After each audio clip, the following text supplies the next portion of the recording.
T'as le LLM qui était la brique qu'on avait en 2022, donc qui soutient le tout. Et à ce LLM, on est venu ajouter une mémoire, on est venu ajouter des outils, on est venu ajouter tout ce qu'on connaît maintenant et qu'on a la capacité d'utiliser à travers ChatGPT ou Claude. Et en fait, c'est un peu ça qu'on est en train de craquer actuellement.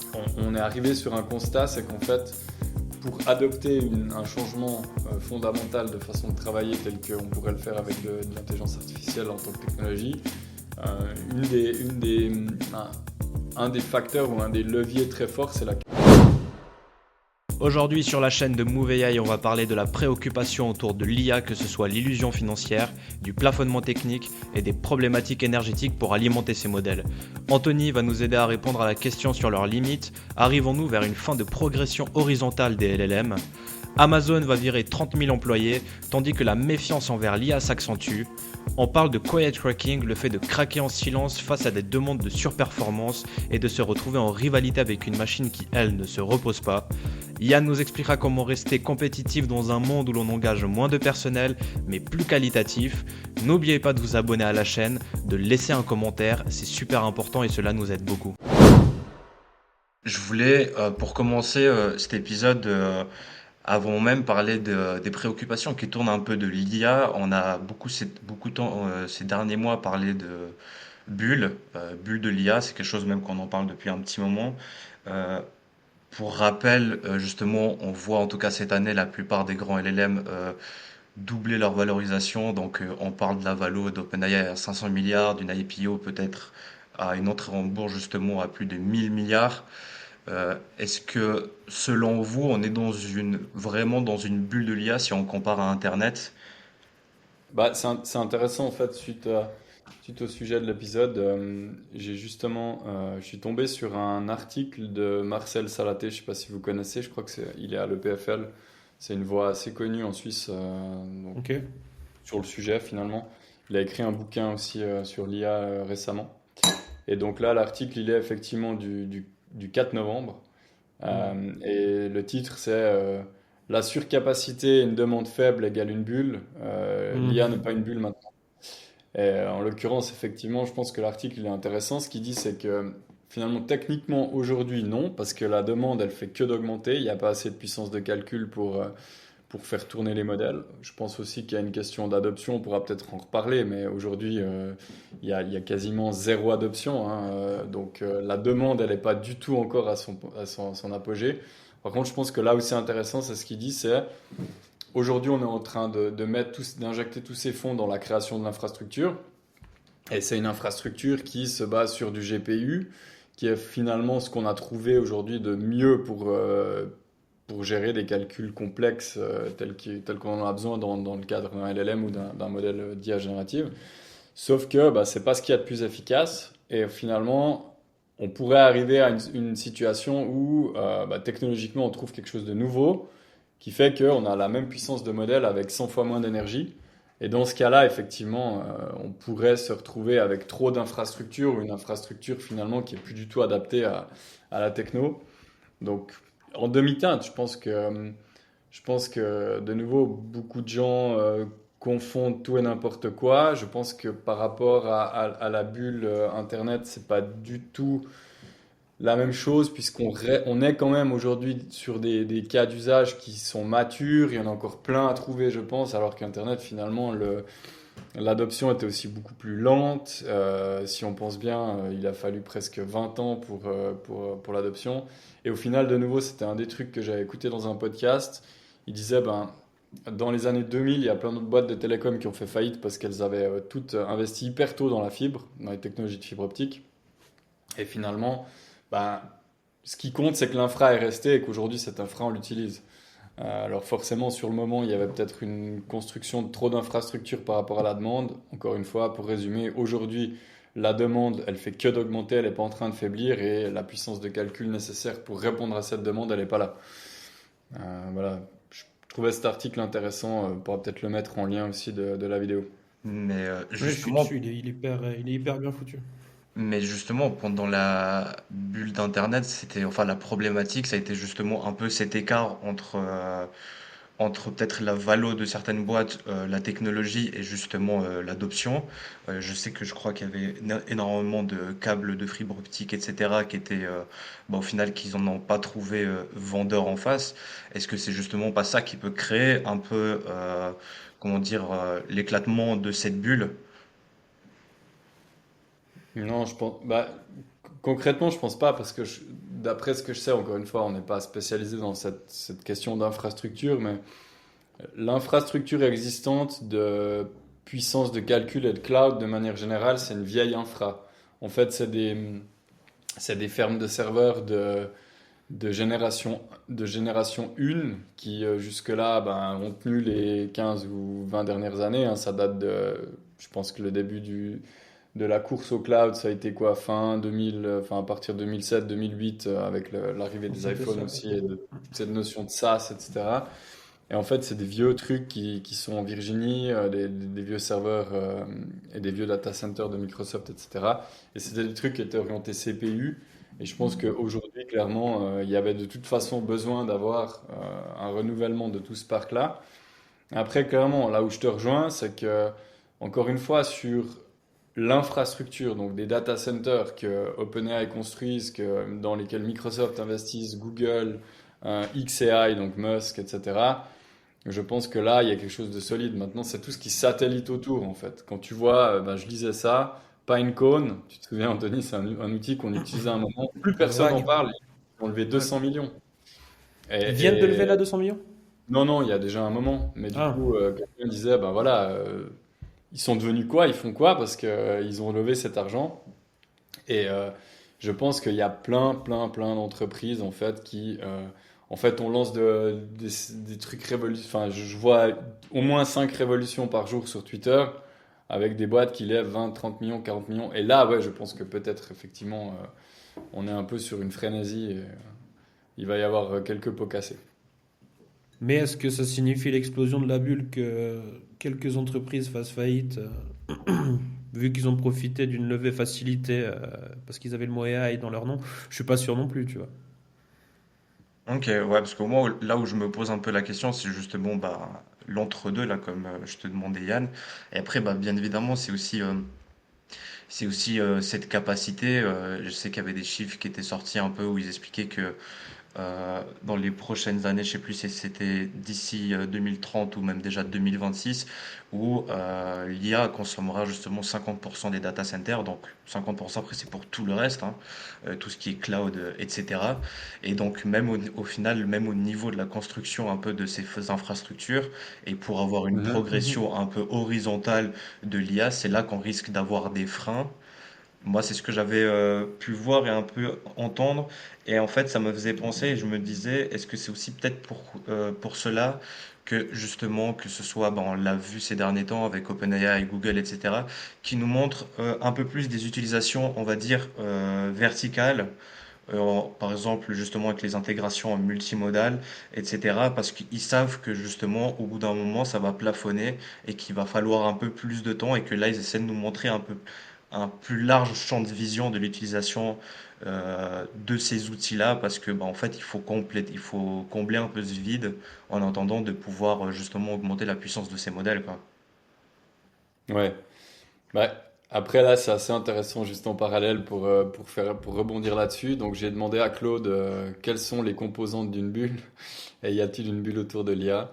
Et donc quand tu écoutes les composantes, effectivement, on est en plein dedans, hein. Donc valorisation déconnectée des fondamentaux. Alors là, encore une fois, il faut voir justement les fondamentaux. Aujourd'hui, OpenAI vaut 1000 milliards, mais du coup, c'est quoi l'infra là derrière? C'est quoi le... Mais on peut imaginer que dans plein de cas, en tout cas, on a une valo qui est un peu déconnectée de la réalité. Un narratif transformationnel, donc peur de rater le train, histoire convaincante sur comment une technologie va tout changer. Afflux de capitaux, on a un surinvest dans le secteur.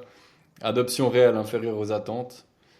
Et dynamique spéculative, tout le monde en parle, intérêt médiatique maximal et l'investissement il est motivé par de la spéculation plutôt que l'analyse fondamentale. Bon, si on écoute ça, effectivement, on y est. Et puis Claude, clairement, lui, il dit, basé sur les signaux, oui, plusieurs indicateurs pointent vers une bulle, avec des nuances.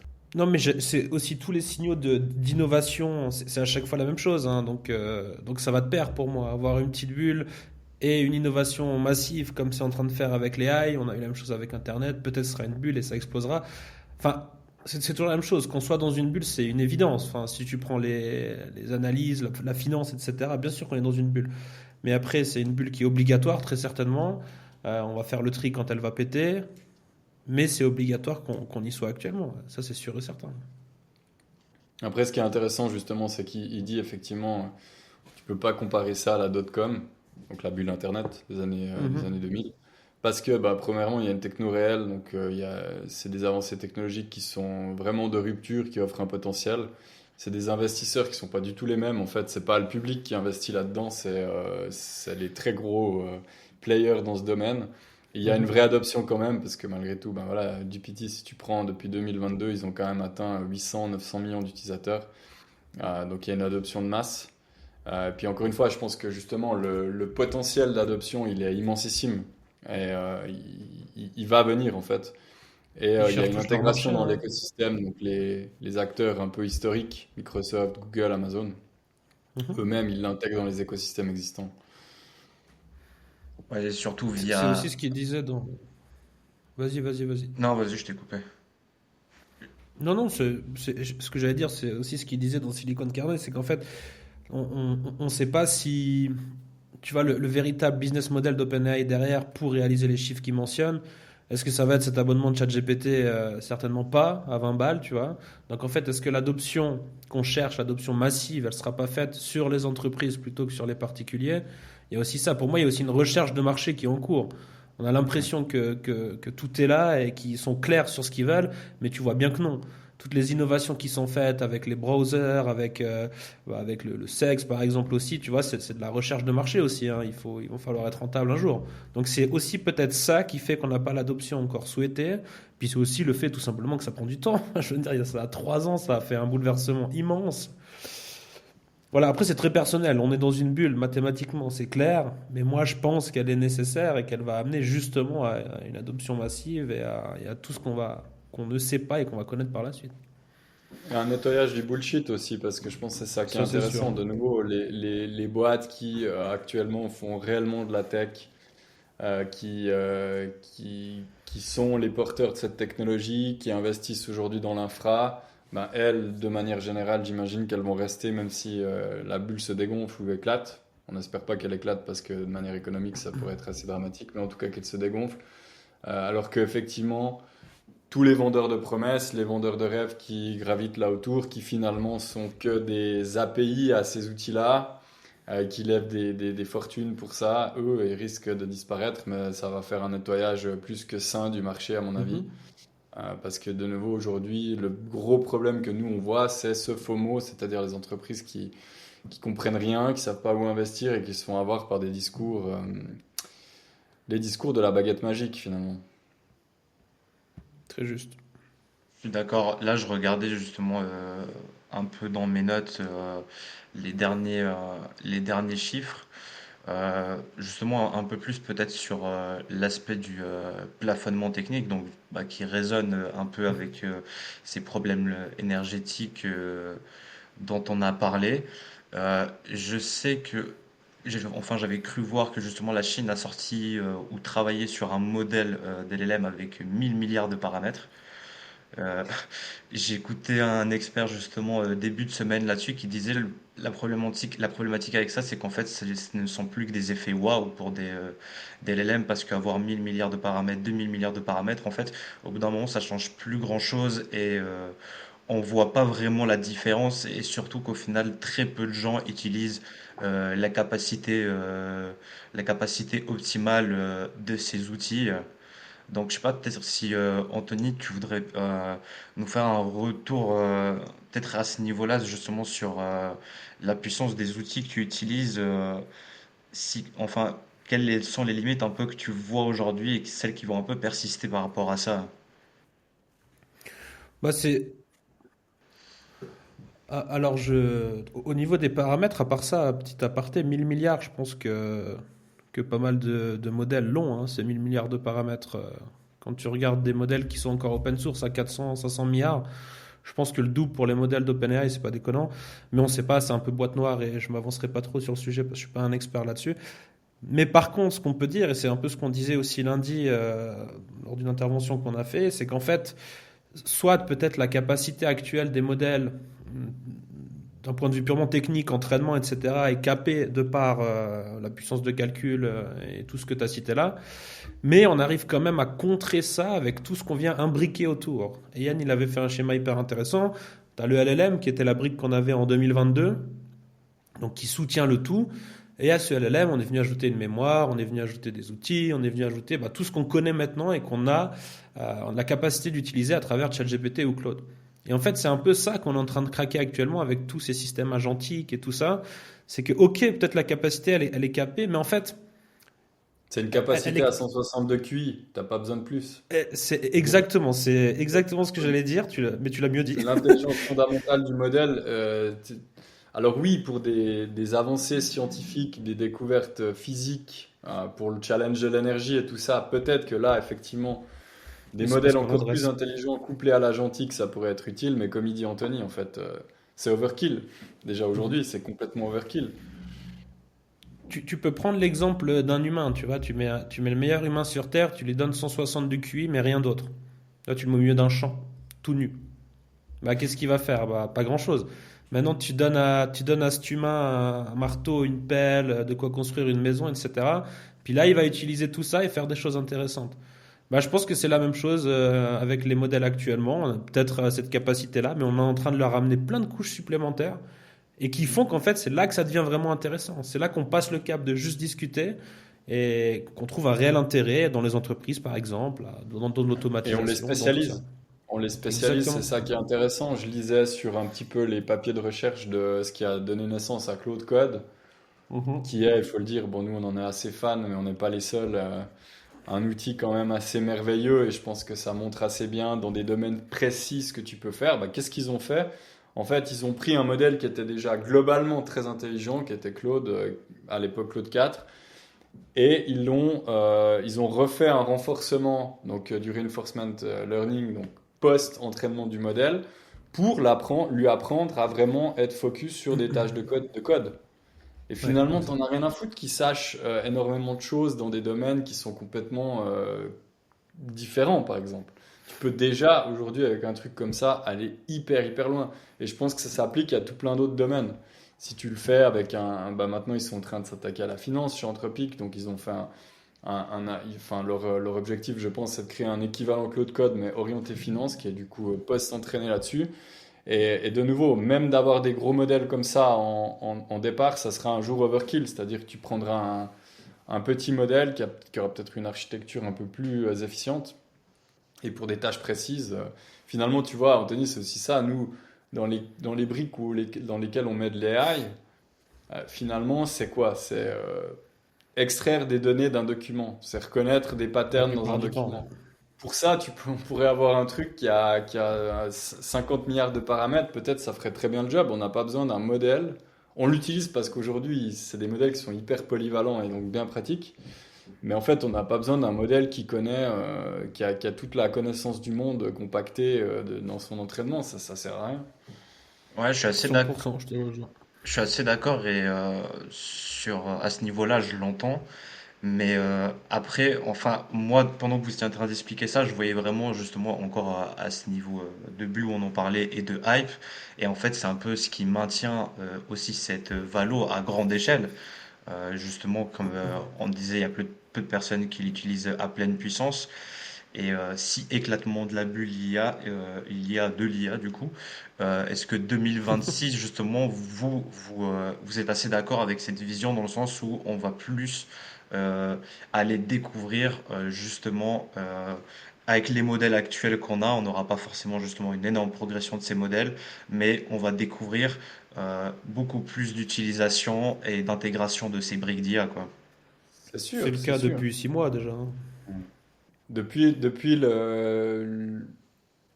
l'innovation autour du raisonnement, je pense, ça a fait accélérer énormément les choses.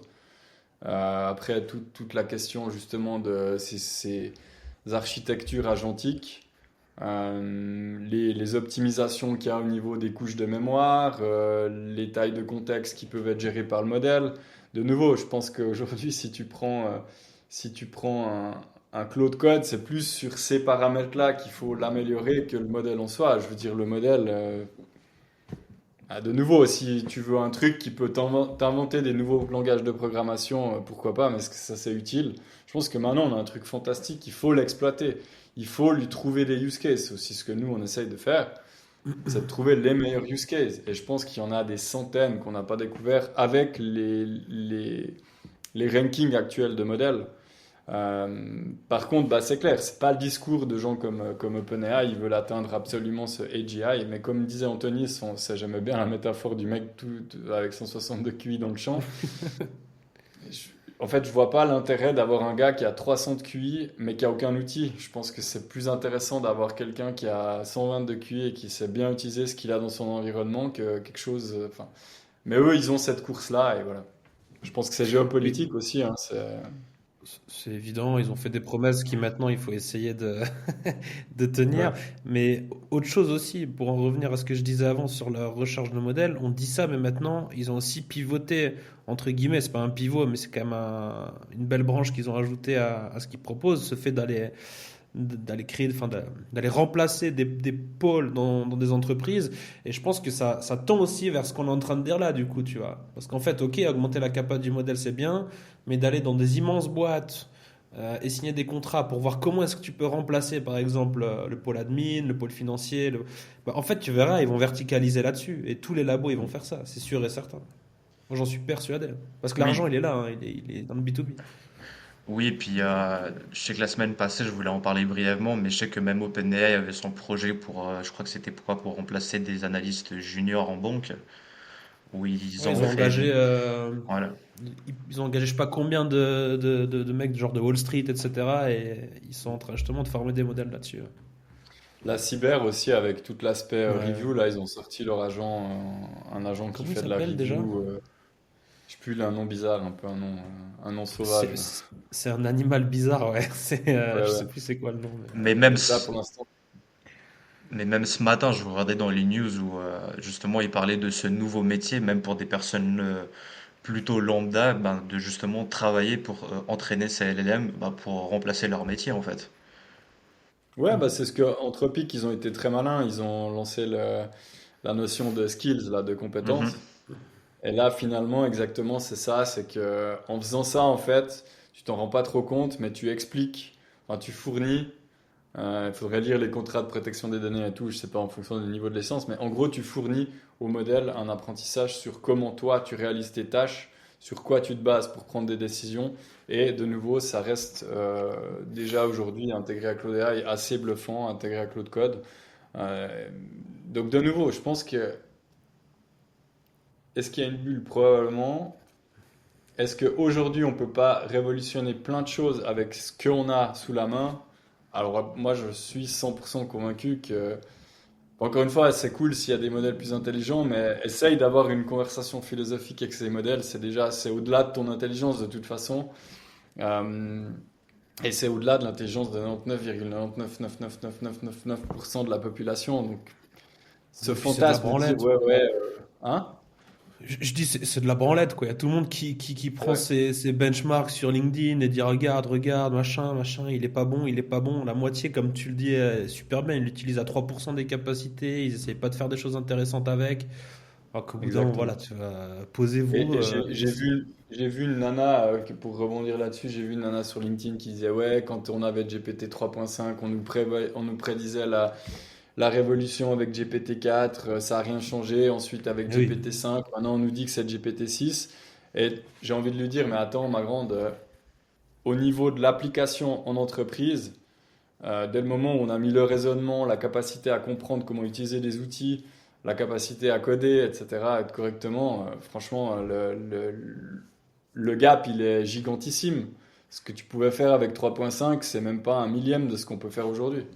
Clairement. Avec mais moi, 3.5, ça me réellement, il rend n'y avait pas de fou. vrai use case en entreprise. Je veux dire, dès le moment où c'est un truc fermé qui répond à des questions, c'est cool pour les gens qui font du contenu sur LinkedIn, mais ça s'arrête là. Aujourd'hui, on a des systèmes agentiques qui peuvent, avec au cœur du noyau le LLM, faire des choses exceptionnelles, je trouve. Et voilà, de nouveau, pour nous, c'est ça, c'est redonner la valeur humaine à l'humain et qui puisse se débarrasser de tout ce qui peut être fait par une machine. Et là, on est clairement, les technos sont là, il n'y a qu'à l'adopter. Il n'y a qu'à adopter. Clairement, ça fait une parfaite transition justement pour cette deuxième partie un peu d'épisode où on avait un peu des stats générales qui sont ressorties un peu sur la méfiance qui s'accentue envers l'IA en général. Donc on ne parle pas forcément que de LLM, mais dans sa globalité. Donc au niveau de cette méfiance, c'est vraiment quelque chose de très général. Donc que ce soit des personnes qui travaillent avec ou pas forcément. Euh, Quelques points de méfiance. Enfin, on l'a surtout remarqué aux États-Unis. Je crois que ça a dépassé les 50% de personnes qui se sentent méfiants par rapport à ça. Si après on regarde d'autres rapports, on voit qu'aujourd'hui, quand même, l'économie américaine est beaucoup basée sur l'IA. Donc, c'est assez controversé. Mais moi, le sujet où je voulais un peu en arriver, c'était euh, sur la tendance qu'on commence à voir arriver, qui est un peu justement ce burnout IA, ou un terme qui a été inventé, le quiet cracking, en entreprise. Donc, j'avais une stat, c'était Upwork qui l'avait sorti, où 77% des gens qui travaillent avec l'IA disent que l'IA augmente leur charge de travail au lieu de la réduire. Euh, c'est assez troublant un peu ce paradoxe, dans le sens où on supprime quand même beaucoup d'emplois, et de l'autre côté, les emplois restants, on demande quand même beaucoup plus de qualité, beaucoup plus de performance. Je sais pas comment vous le voyez un peu ça, si vous voulez peut-être compléter ce que je suis en train de dire. Vas-y, Anthony, commence. Euh, Attends, parce que tu m'as perdu. Remets-moi dans le fil. C'était les Euh, 50%. Oui, bah après, je pense que ce chiffre, il est aux États-Unis, peut-être parce que c'est aussi aux États-Unis qu'il y a la meilleure adoption. Donc, l'adoption va de toute façon avec des craintes derrière, je pense. Pour répondre à ça, tu vois, les 50% de personnes qui sont craintives, oui. Après, je sais Après, pas. peut-être juste pour préciser, le quiet cracking, ça n'a rien à voir finalement, fondamentalement, avec l'IA. Ça, c'est un phénomène qu'on observe, nous on l'observe aussi en Suisse, je pense que c'est un phénomène général depuis longtemps, les gens se font chier dans leur boulot. Et nous on le voit aussi, on en parle souvent, il y a énormément, plus les structures sont grandes, de ce qu'on appelle des bullshit jobs, c'est déjà des gens qui sont là, qui ont un poste, qui n'y voient aucune, si tu veux, il n'y a aucune flamme à le faire, et finalement les gens s'emmerdent. Là, d'après la définition, c'est plutôt ça. Et finalement, ils sont désengagés et ils se barrent. oui, clairement, c'est quelque chose Après, d'existant, mais qui apparemment ouais, qui est augmente quand même. renforcé. Voilà, qui Et augmente accentué avec l'IA, ouais. Ouais. Mais, exactement. mais sur le fait, si tu veux bien, moi je comprends tout à fait la pression. Parce que, tu vois, je lisais sur LinkedIn un cabinet de consultants IA qui se mettait en avant en disant, voilà, nous, en 2 mois, on a géré l'adoption de l'IA dans une boîte de 6000 employés. Tout le monde a une licence Gemini. Alors bon, si c'est ça l'adoption de l'IA, c'est-à-dire que tout le monde a une licence, forcément, tu vois, en gros, tu vas fournir des outils et dire aux gens, bah maintenant, démerdez-vous, vous devez être 20% plus productif. Ça reste un problème d'humain, ça n'a rien à voir avec les outils ou avec la technologie. Et je pense que, justement, vu que c'est souvent mal accompagné, il y a ce qu'on appelle le work slop, donc c'est le fait de produire beaucoup plus de conneries que personne n'a besoin dans le travail pour accomplir son travail. Et tu vois, c'est l'image, je me souviens, je le disais quand je commençais mes formations sur ChatGPT en 2023, j'avais trouvé une image, je mettrai peut-être le lien, c'est une personne qui est devant son ordi et qui montre à son collègue et dit, regarde, j'ai trouvé un truc incroyable, je mets un bout de texte, ça me fait un monstre email avec tout un rapport et je peux l'envoyer. Puis de l'autre côté, tu as la personne qui le reçoit qui dit, regarde, j'ai trouvé un truc incroyable, je reçois des pataquès, je le mets dans un outil et je peux le résumer. Et ça illustre parfaitement le problème. En fait, l'IA va générer du contenu qui est sans fond, qui fait aucunement avancer les tâches, les choses.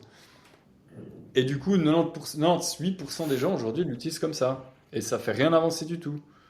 Il n'y a y a aucun sentiment de gain de temps parce qu'au bout d'un moment, tu produis, tu dis non, c'est pas bien, change ça. Tu perds plus de temps que si tu avais écrit tes 3 lignes à la main. Et fondamentalement, ça fait juste chier à celui qui le reçoit Vraiment. parce que ça lui donne plus de boulot. Tu vois ce que je veux dire? Ouais, clairement, mais je voulais surtout revenir un peu sur cette notion aussi bah même peut-être pour vous, vous pouvez le sentir sur cette notion un peu de surperformance. Je sais qu'on en a déjà parlé avec Internet, où beaucoup de gens avec l'arrivée d'Internet disaient ça va être incroyable, on va travailler beaucoup moins et faire beaucoup plus. Et au final, ça a été l'inverse. On a travaillé beaucoup plus, mais on a quand même fourni beaucoup plus. Et c'est un peu le sentiment que moi, en voyant tout ça, que je revois au final. Les gens parlent de revenus universels, etc. Moi, c'est quelque chose auquel j'y crois pas vraiment. Parce qu'à chaque techno, bah, en fait, on a simplement prouvé qu'on pouvait faire beaucoup plus avec moins. Et ce qui peut aussi un peu expliquer peut-être le craquage de certaines personnes. Il y a la question que que t'as bien évoqué, c'est les gens qui se font chier et qui aiment pas forcément ce qu'ils font. Donc ça, je pense que c'est une notion qui est un peu... Il y en a plein, hein, c'est une épidémie, je peux te dire. Et en plus, il y a une question générationnelle, c'est-à-dire que les jeunes d'aujourd'hui, justement, bah, on en discutait hier à midi avec quelqu'un qui travaille dans le domaine de l'emploi, de l'employabilité, donc le chômage en Suisse, etc. Et qui disait effectivement, de manière générationnelle, on repart un peu plus vers une notion d'entrepreneuriat parce que les gens, bah, non seulement ils veulent pas s'emmerder dans un job, ils veulent pas avoir forcément de l'autorité ou quelqu'un qui les inspire pas, mais qui leur donne juste des ordres. Mhm. Et franchement, effectivement, quand tu passes dans des entreprises, tu vois cette problématique, c'est-à-dire que les gens, ils sont là, ils touchent un revenu pour ce qu'ils font, ils comprennent pas forcément ce qu'ils font, ils savent pas non plus pourquoi ils le font. Et finalement, ils ont zéro. On te fait une tape sur l'épaule en fin d'année pour te dire bravo, t'as bien bossé, t'as fait plus 6%, t'as 3000 balles de bonus, et voilà. Mais si tu veux bien, sur le long terme, je pense avec les attentes que chacun a du travail aujourd'hui, encore une fois, tu vois, quand je parle de ce genre de concept avec mon grand-père ou mon père, c'est des trucs qui sont. On est sur Mars là, tu vois. Mhm. Parce que mon grand-père, lui, il a travaillé toute sa vie dans un champ. Donc le problème de... mais peut-être que justement, il avait plus de... Enfin, il avait des animaux, il avait une ferme, etc. Il avait plus de... Tu vois, il avait une mission, lui, finalement, c'était de nourrir des gens, c'était de nourrir sa famille. Puis aujourd'hui, en fait, les gens, ils s'emmerdent parce que ils n'ont plus cette mission. Ils ne voient plus pourquoi ils bossent.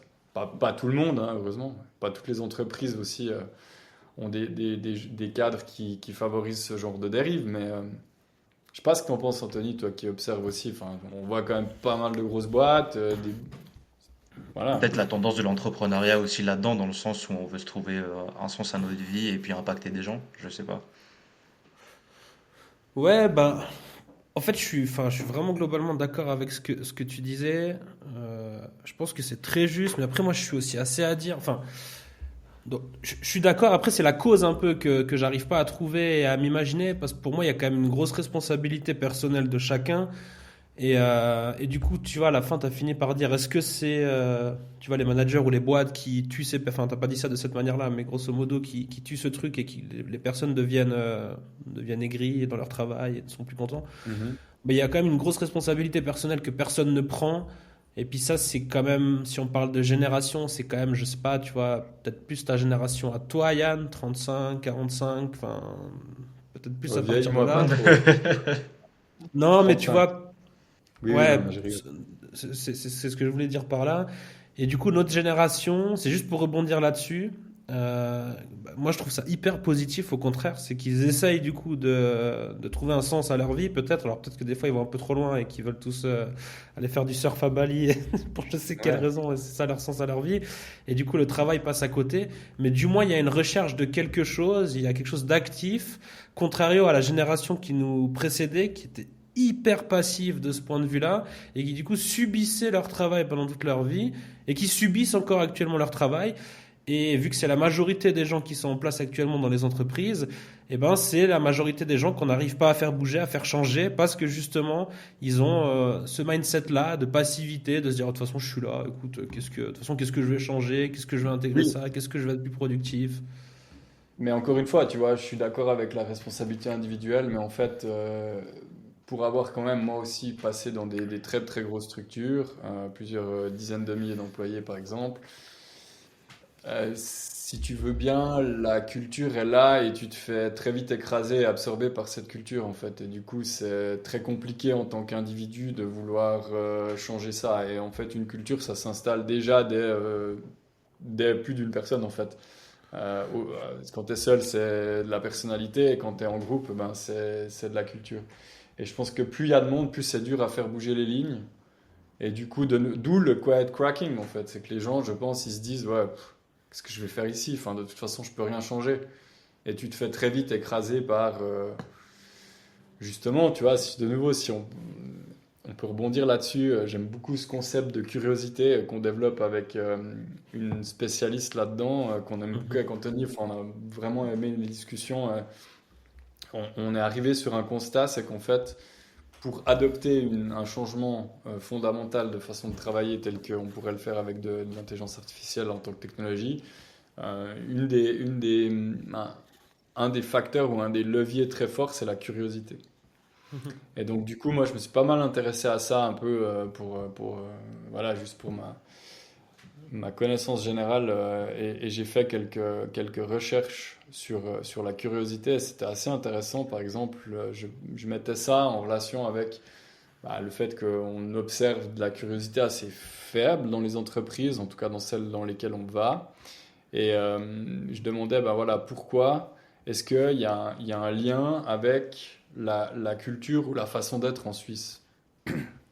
Et c'était assez intéressant parce que du coup, il disait, bah oui, il y a des facteurs culturels en Suisse qui euh, viennent vraiment accentuer ça. Tu vois, typiquement, il y a la peur du risque. Enfin, en Suisse, je pense que c'est le pays où on a le plus d'assurance, Ouais, etc. on est On est quand assez même bon. dans... Ouais. On a un truc de fiabilité, tu vois, les banques, l'horlogerie, la pharma, l'ingénierie. On est très consensuel, donc voilà, il faut rester faut pas faire de vagues. Euh, Très perfectionniste, confidentialité, etc. Et je pense que ce genre de trait, par exemple, justement freiner les gens à avoir cette culture de j'essaye, etc. Et de nouveau, effectivement, nous, je pense pas qu'on serait compatible avec une boîte où tu peux rien expérimenter, et puis à la moindre initiative, on te dit, mais écoute, mon gars, on a toujours fait comme ça. Mhm. Mais malheureusement, c'est le quotidien professionnel de tout plein de gens, et je peux comprendre qu'ils pètent les plombs avec ça. Ouais, justement, moi, c'était un peu la question que je voulais vous poser, vu que vous avez fait quand même pas mal de formations et vu pas mal de gens, si c'était quelque chose que vous avez vu, et Yann, tu l'as très bien dit dans l'épisode précédent, où justement, pendant des années, on nous a appris à être des machines, donc même via le Mm. management, on nous a appris à être dans des cases et dire ton travail, il commence là, il s'arrête là. Et aujourd'hui, bah maintenant, Ouais. on dit aux gens, c'est l'inverse. Écoute, ton travail doit plus être là. Dans notre entreprise, c'est une vraie culture, il y a un vrai sens, on veut de la curiosité, des nouveautés, on veut que tu proposes des trucs.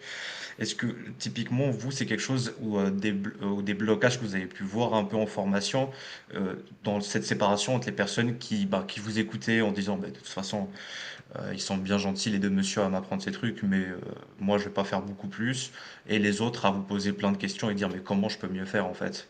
Genre, vous, à votre échelle, à quel point c'est quelque chose que vous avez remarqué? Tout le temps. Tout le temps. C'est tout le temps scindé, hein, dans tous les cas.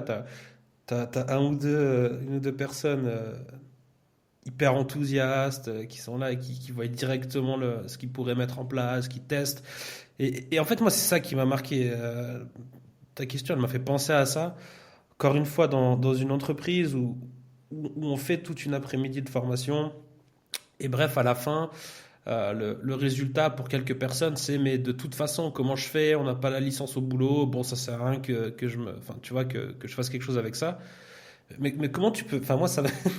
Enfin, je veux dire, si t'es curieux, tu te prends une licence en privé, ça coûte 20 balles, et puis tu testes déjà chez toi, quoi, ce que tu peux faire.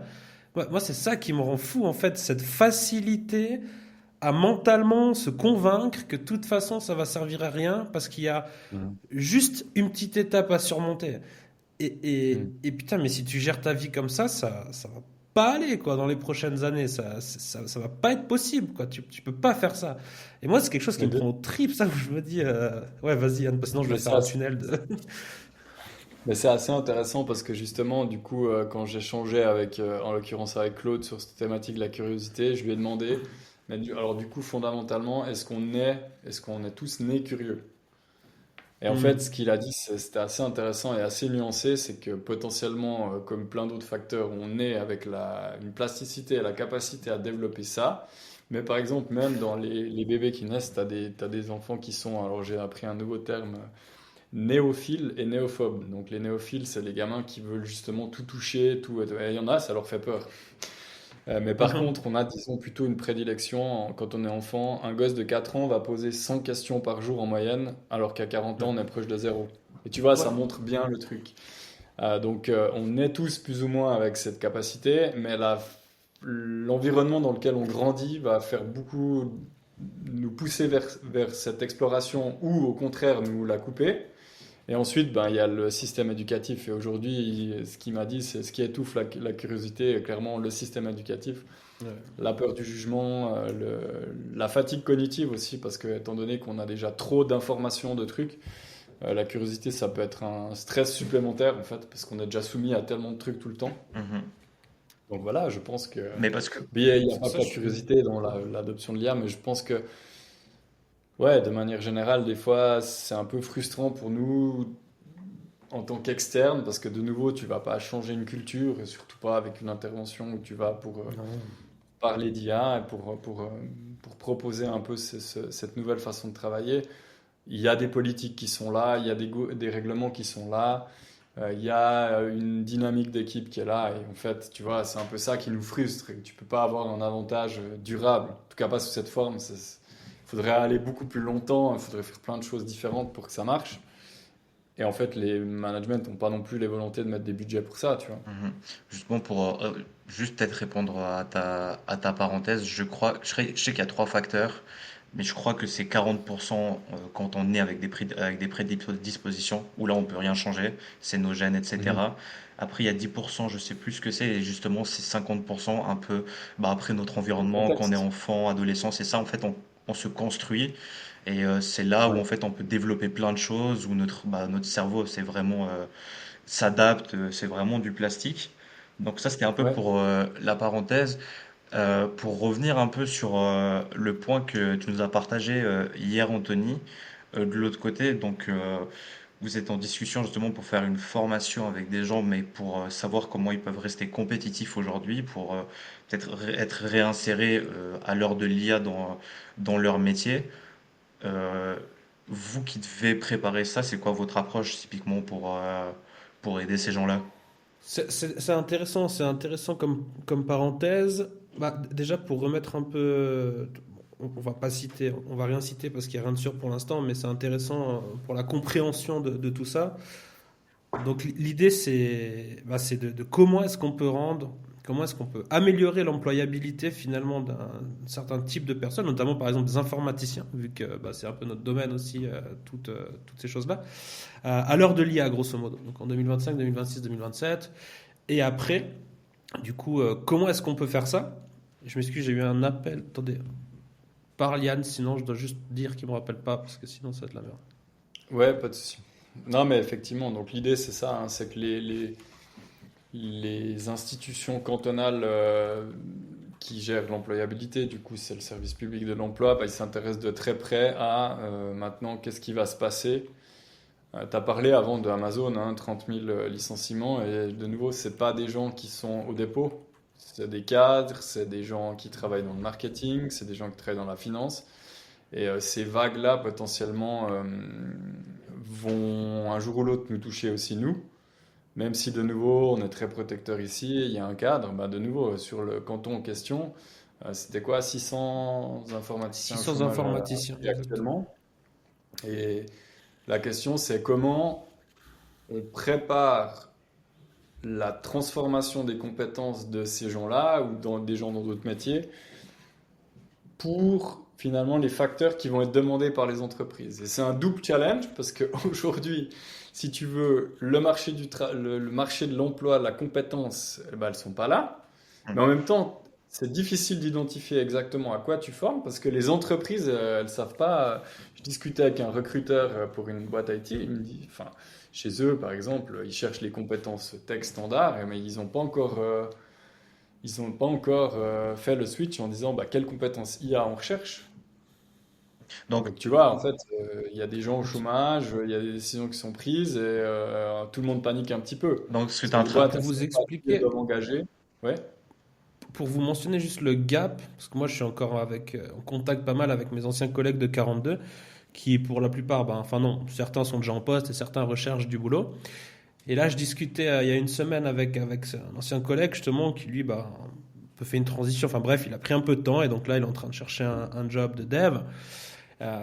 Donc ils sont encore sur ce fameux truc. Bon, déjà les stacks techniques, c'est peut-être pas les plus sexy pour la majorité des boîtes. Et la deuxième chose, c'est au niveau du parcours pour être engagé. Tu as toujours ces fameux 3 entretiens, dont un entretien technique, etc. Et pour l'un des postes pour lesquels il a postulé, qu'il a eu le premier entretien, le deuxième entretien technique, tenez-vous bien, il devait développer sur tableau blanc. Ouais. Donc il devait te développer du coup un bout de code, une solution sur un tableau blanc devant les recruteurs. Alors c'est un peu pour te montrer le gap, de te dire à quoi ça va te servir dans ta vie professionnelle de savoir écrire une fonction en Python sur un tableau. Alors Rien la plus que... fonction, je sais pas, mais j'aurais dit que typiquement mapper le problème sans penser à l'ordi, Ah non, c'est pas ça. ok, non. Il devait vraiment écrire le code. Non, non, c'est ça qui est Ouais. dramatique. Ouais, donc Sur là, tableau blanc. effectivement. Hmm. Donc oui, C'était juste double pour faire une challenge, parenthèse et ouais, voilà, double exact. challenge, parce qu'effectivement, actuellement, le marché de ceux qui recherchent des employés, donc les entreprises, c'est comme on disait plein de fois, hein, il n'y a toujours pas de stratégie à grande échelle, il n'y a pas à part quelques formations et de dire oui, oui, on a pris des licences Copilot ou Gemini ou peu importe quoi, il n'y a pas de vrai aujourd'hui changement, si tu veux bien, de paradigme dans les boîtes, donc ça, pour le recrutement, c'est un peu diffus. Les compétences, voilà. Et de l'autre côté, effectivement, il y a de plus en plus de gens qui vont arriver sur le marché parce que c'est indéniable, hein. Je veux dire, dans une année ou Ouais. deux, à mon avis, il faudra voir à quelle échelle ça évolue. Un mec qui ne sait pas coder 10 fois plus vite et 10 fois différemment que ce qu'il fait aujourd'hui, il a aucune chance. Donc là, votre objectif, ce serait un peu de former des gens sur un métier, enfin sur l'évolution d'un métier dont les entreprises ne demandent pas encore forcément. Ouais. C'est Vu que plutôt nous, de on a leur cette changer le double mindset. casquette. Parce que Hein. finalement, peu importe le métier, c'est plutôt Ouais, l'état d'esprit qui est important avec les. c'est très juste. Ok, c'est hyper intéressant. Typiquement, tu vois, quelqu'un qui a aujourd'hui un profil dev très tech, ce qu'on doit lui apprendre, c'est aussi le marketing et comment se mettre en avant. Tu vois, c'est ce qu'on discutait hier. Mhm. Parce que demain, de nouveau, produire, tout le monde pourra le faire. Distribuer, ça va être un autre truc. Distribuer, ça sera quoi? Ça sera l'humain, le lien humain. Ça sera l'aura que tu pourras dégager quand tu serres une poignée de main pour présenter ton projet. Ça sera à quel point tu es visible, à quel point tu fais ta place sur tes propres médias qui sont les médias sociaux. Enfin, c'est tout ça, tu vois. Aujourd'hui, c'est pas uniquement de dire oui, oui, je peux coder 10 fois plus vite. Donc pour toi, tu penses que pour la plupart des gens, pour beaucoup de personnes en tout cas, comment dire, la compétence ou les compétences à avoir, c'est d'être justement bon sur plein de sujets différents ou être moyen sur plein de sujets différents plutôt que par exemple de foncer tête baissée dans le code si c'est un informaticien qui doit se renouveler aujourd'hui. Ouais, je pense c'est les soft skills redeviennent très importants, plus importants qu'avant. Et effectivement, ouais, cette capacité d'adaptation, la capacité à finalement à être polyvalent, Mhm. tu vois, je pense que c'est un peu ça. Je me dis, voilà, si je devais engager, de nouveau, moi, si je devais engager quelqu'un là pour, j'étais dans une boîte et je dois engager quelqu'un, finalement, plus que oui, il sait faire de la compta ou il sait faire des salaires, je me dirais, ok, est-ce qu'il sait faire tout le reste, quoi? Parce que je pense qu'on va être beaucoup plus couteau suisse. Mais tu vois, pour être couteau suisse, il faut être capable d'avoir un certain esprit critique, d'avoir justement cette curiosité, d'avoir la capacité d'aller chercher les infos aux bons endroits, d'avoir la capacité de communiquer avec les gens, communiquer. Je parle pas d'avoir un agent qui envoie des emails automatisés, mais justement l'humain, quoi, face to face. Et la capacité après, effectivement, d'interagir avec une machine quasiment comme avec un humain. Mhm. De nouveau, tu sais, c'est ce qu'on disait. Pourquoi les gens aujourd'hui, ils ont de la peine à utiliser de manière effective une IA? C'est ce que je te disais, c'est parce que utiliser une IA, c'est exactement comme donner des ordres à un collaborateur. Et 95% de la population, ils n'ont jamais eu un collaborateur qui les a aidés. Ils reçoivent que des ordres et ils exécutent. Mhm. Ils savent pas quoi demander.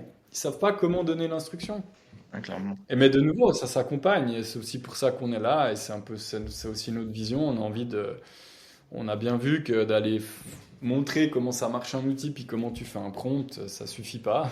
Et je pense Il y a qu'il y tout a, plein d'autres. je pense qu'il y a aussi un point qui est intéressant, justement, tu mentionnais les soft skills, où bah, typiquement pendant des années c'est plutôt des hard skills que bah, on a toujours travaillé, qui a toujours été important, qu'on a toujours mis en avant, et qu'aujourd'hui maintenant en Oui. fait on doit apprendre à ces personnes à avoir des soft skills comme la curiosité dont tu parlais. Donc typiquement pour être plus compétitif, je veux dire pour les futures personnes qui veulent chercher du travail ou même rester en emploi, ce sera certainement plutôt ces points-là qui devraient, comment dire, qui devraient compléter ou apprendre plutôt qu'avoir des hard skills, par exemple, même que ce soit sur le web. Bah ouais. Bah en fait, moi je résumerais, il faut être une chose, il faut être des merdes. Il faut savoir se débrouiller. Bah c'est vrai, non? Mais c'est totalement vrai. Enfin, Oui. Aujourd'hui, en gros, c'est- si t'es un peu si t'as la débrouillardise avec les outils qui existent, je pense qu'il peut rien t'arriver.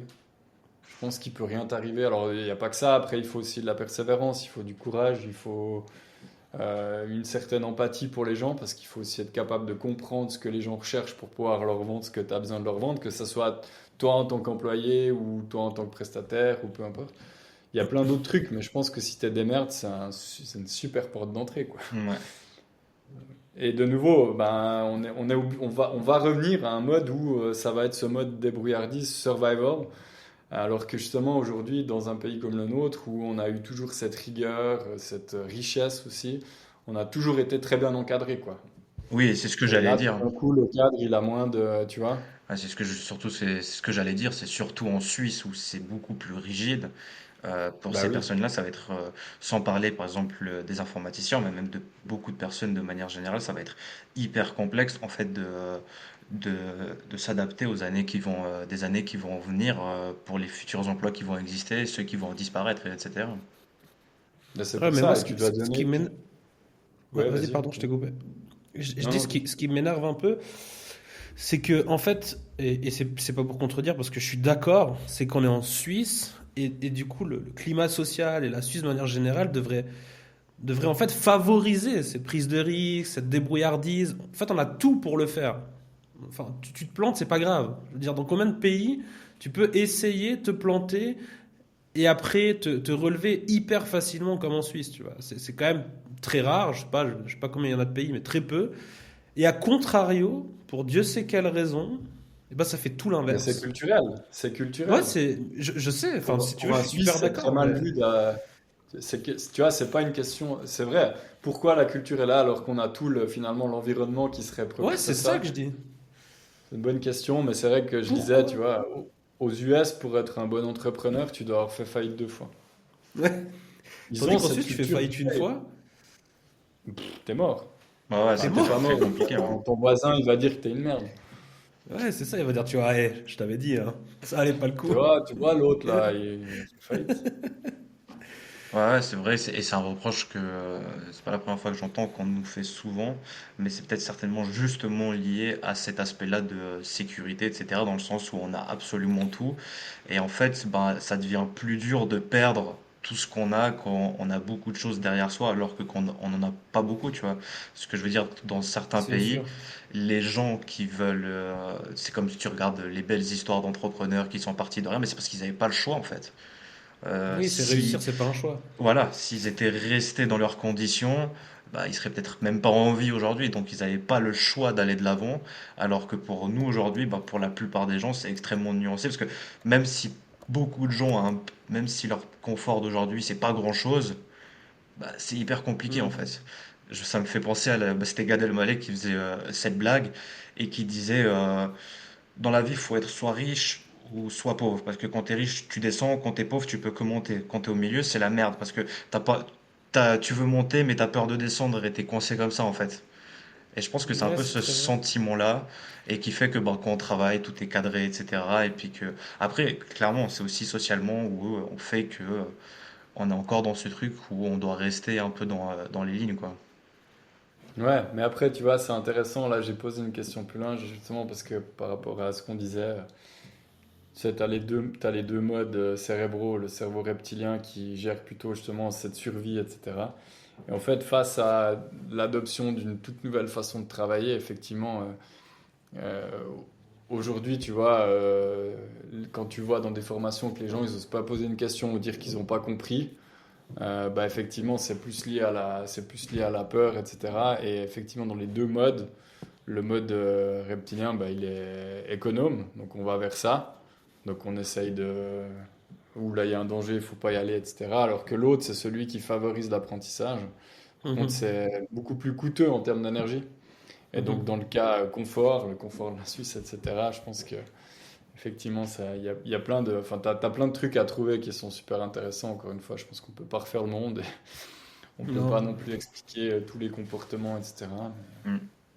Il y a des trucs à faire en tout cas. Et vous, de votre côté, vous pensez que c'est quelque chose qui doit être appris ou éduqué aux gens, ou est-ce que c'est la réalité brutale qui leur permettra en fait de penser comme ça? Bah, enfin, on peut pas éduquer tout le monde, c'est ce que Yannick vient de dire. Ça, je pense que chacun doit. On en revient à mon truc de. Oui, la C'est quand même responsabilité individuelle. personnel, c'est ta responsabilité.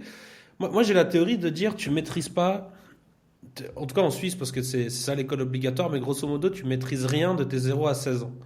Tu subis tes parents, et même ton début de 16, 17, 18, c'est peut-être un choix que tu subis de par tes parents, tes fréquentations qui sont encore là. Donc pour moi, là, tu maîtrises rien.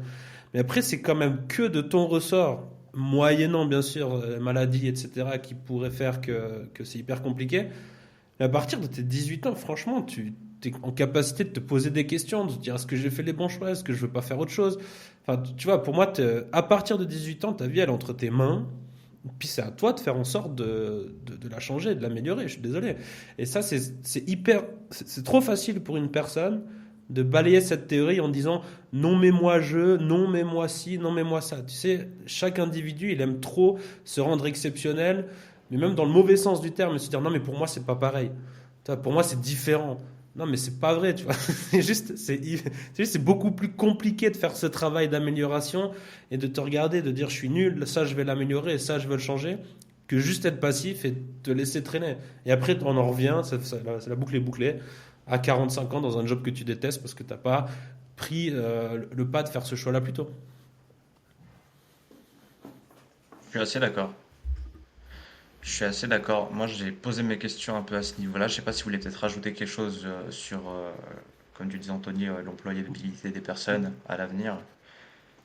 Moi, je dirais juste sur les soft skills, parce qu'hier, j'ai été voir un spectacle de Clément Viktorovitch, je sais pas si vous connaissez. Il était chroniqueur, lui, non? Enfin, il intervient sur la prise de parole, etc., beaucoup sur les politiques, et du coup, son gros sujet, vraiment, c'est la prise de parole en public, comment tu peux manipuler l'opinion publique, enfin, toutes ces choses-là. Et du coup, c'est hyper intéressant en soft skills, je pense, de mentionner, mais tu l'as déjà dit, Yann, mais peut-être d'appuyer là-dessus, le fait de communiquer et de parler correctement, d'améliorer ça, je pense que c'est une réelle plus-value, un actif de fou pour la suite professionnelle d'une personne, vraiment. Ouais, Enfin, tu prends une on doit claque quand tu apprendre vois aux gens à quelqu'un. être humains. Ouais, ouais, c'est ça, tout à fait, ouais, c'est ça. Finalement, c'est ce qui nous différencie un peu des autres animaux. C'est la capacité de Clairement. savoir, de se comprendre et de communiquer. Et je pense que, de nouveau, de bourrer le crâne à des gamins, des trucs qu'ils doivent recracher par cœur, ça a aucune valeur ajoutée aujourd'hui. Par contre, le savoir-vivre, le savoir communiquer, ouais, l'esprit critique, bah, la curiosité. Mhm. Un Mhm. peu toutes ces choses-là qui finalement, tu vois, ça viendra pas forcément d'activités pédagogiques de type t'apprends par cœur pendant tes devoirs et t'as un test, quoi.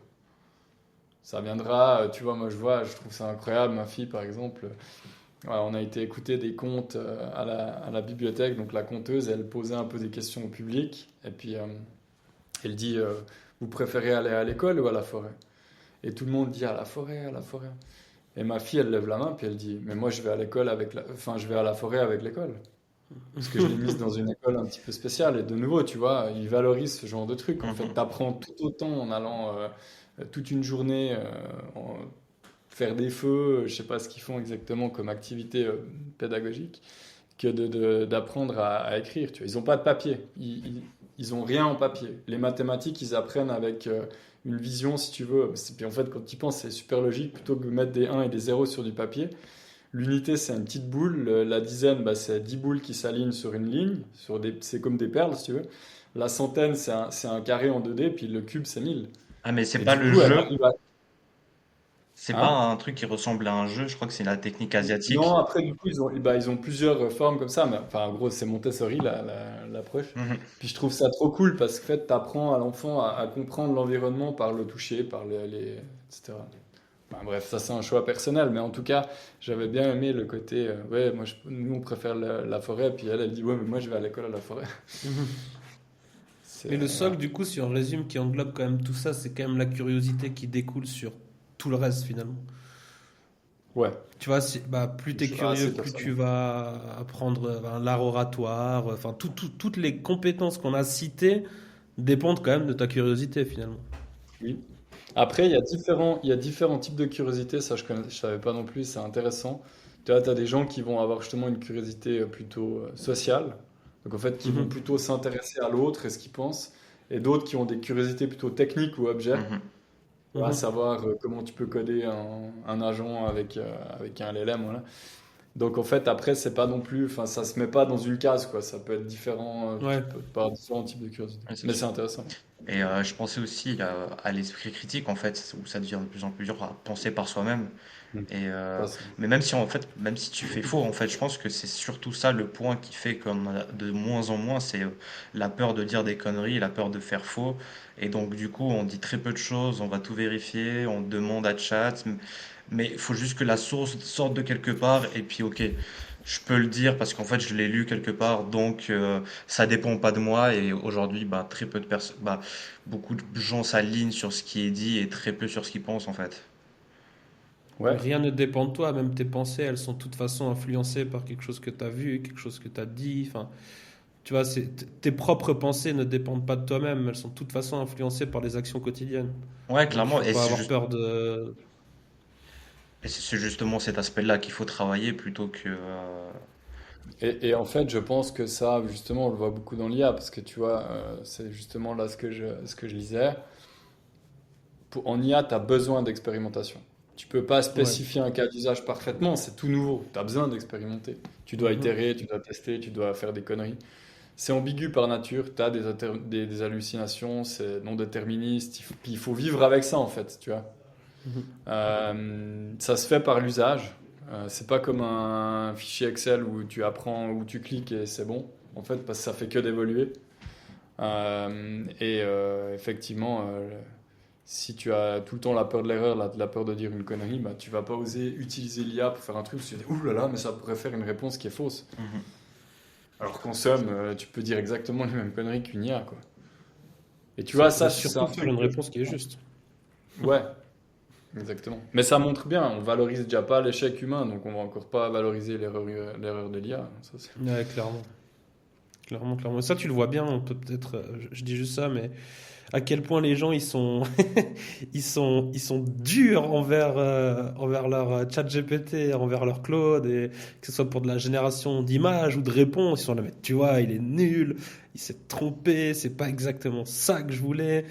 Et putain, ouais. tu vois comment ils sont durs, quoi.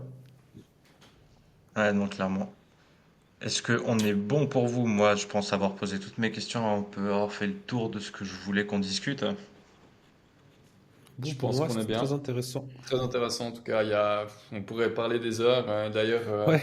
Barbara qui nous a introduit ce concept de curiosité et puis avec qui on travaille, elle fait un TED Talk ce soir à Fribourg, elle m'a dit. Ah, elle fait un TED. Et, TEDx. ouais, ouais, un TEDx. Et justement, elle va Ouais. parler de ça.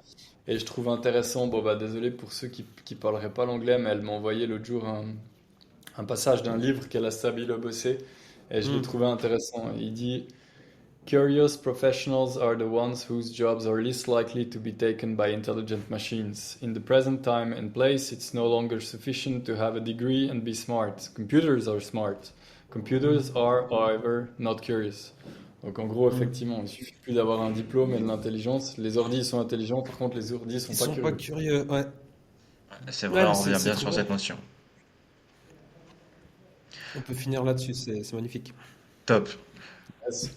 Merci beaucoup à ceux qui sont restés jusqu'à la fin. On vous dit à la semaine prochaine, tous les mercredis à 19h30 pour un nouvel épisode. N'oubliez pas de vous abonner, de commenter, de partager et tout ce qui va avec.